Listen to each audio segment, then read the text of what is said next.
Bom dia, boa tarde ou boa noite. Vamos hoje para o Salmo 2 e para a gente não perder tempo, vamos direto ao Salmo. Como eu disse a você, eu não vou fazer leitura de todo o Salmo, mas eu vou me deter naquilo que é mais importante para o nosso devocional de hoje.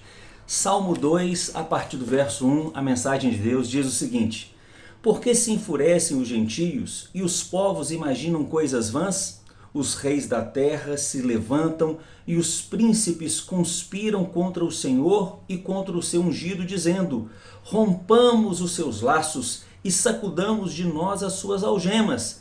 Ri-se aquele que habita nos céus. O Senhor zomba deles. Na sua ira, a seu tempo, lhes há de falar, e no seu furor os confundirá. Eu, porém, constituí o meu rei sobre o meu santo monte Sião. Proclamarei o decreto do Senhor. Ele me disse: Tu és meu filho, eu hoje te gerei. O salmo continua, mas eu queria me deter principalmente nesses primeiros versos aqui, porque existe uma lição extremamente importante aqui quando o salmista diz que o Senhor ri daqueles que pensam que estão afrontando a ele.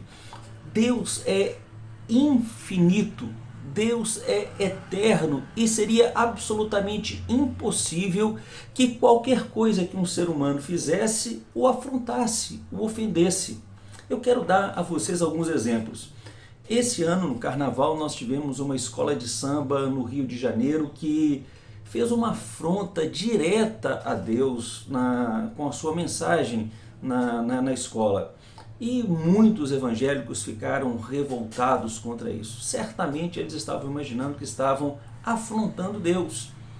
No final do ano passado, o Porta dos Fundos fez uma série, fez um documentário, um especial de Natal na Netflix, também ofendendo diretamente a fé cristã, zombando de Deus, fazendo uma caricatura a respeito daquele que é o Deus que nós servimos, adoramos, e foi uma revolta generalizada.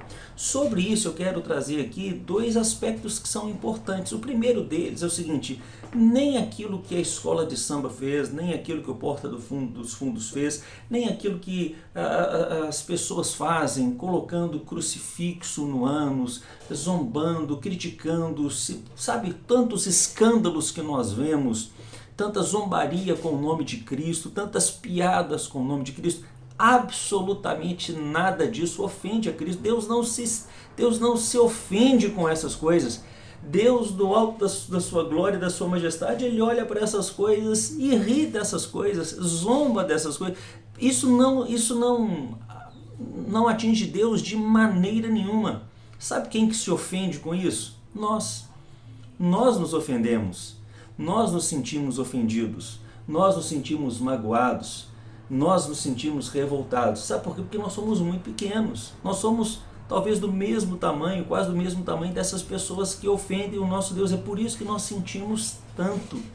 A ofensa é grande demais porque nós somos pequenos demais. E eu estou querendo dizer que nós não devemos ficar revoltados? Não, eu creio que nós temos que ficar revoltados, porque o que eles estão fazendo é crime. A nossa revolta, ela deve se dar no âmbito da lei. Então estão nos ofendendo, estão ofendendo o nosso Deus, estão ofendendo a nossa fé. Nós precisamos nos posicionar de forma veemente contra isso, e todos aqueles que fazem alguma coisa que afronta de forma direta a nossa fé, nós precisamos nos posicionar. Nós temos a Bíblia, que é a nossa regra de fé e prática, e nós precisamos nos posicionar de acordo com aquilo que a Bíblia apresenta para nós como verdade imutável. Então, diante dessas situações, o que nós não podemos imaginar é que nós estaremos indo para a rua defender Deus. Cara, se você está falando que você está indo para a rua defender Deus, é mentira sua. Você está indo defender você. Você tem que defender a sua fé, você tem que defender a sua igreja, você tem que defender a sua religião. Você não precisa defender Deus. Deus não precisa que você faça absolutamente nada para apressar o plano dele. Nós temos, como seres humanos, essa imagem de que nós podemos mudar Deus, que nós podemos apressar Deus, que nós podemos defender Deus. Deus não precisa de absolutamente nada disso da nossa parte. Ele olha para essas coisas, Ele sabe quem nós somos criatura, nós somos muito pequenos. Ele olha para isso, ele ri, simplesmente ele pensa, olha, vai chegar o tempo em que você vai pagar esse preço. Isso que você está fazendo, vai chegar uma hora que você vai colher aquilo que você está fazendo. Cabe a nós vivermos uma vida em que nós não estejamos afrontando o nosso Deus, mas pelo contrário, que a nossa vida seja o oposto disso. O que a Bíblia nos apresenta, e aqui é muito interessante ao estudarmos o livro de Salmos, é que nós tenhamos isso como exemplo. A Bíblia nos apresenta dois tipos de situações. A primeira situação é aquilo que as pessoas fazem de maneira correta e que eu devo imitar fazendo igual àquilo que eles estão fazendo. A outra coisa, a Bíblia nos apresenta aquilo que as pessoas estão fazendo de errado, inclusive os nossos heróis da fé.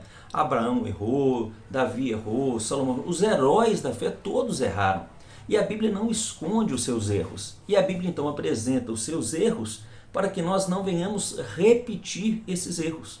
E aqui a Bíblia está dizendo para nós, olha, os povos imaginam coisas vãs, os gentios estão furiosos, os príncipes conspiram contra Deus, as pessoas tentam armar todas as situações, existe um plano mundial, as pessoas falam aí do globalismo, falam de uma estrutura mundial para tentar destruir Deus.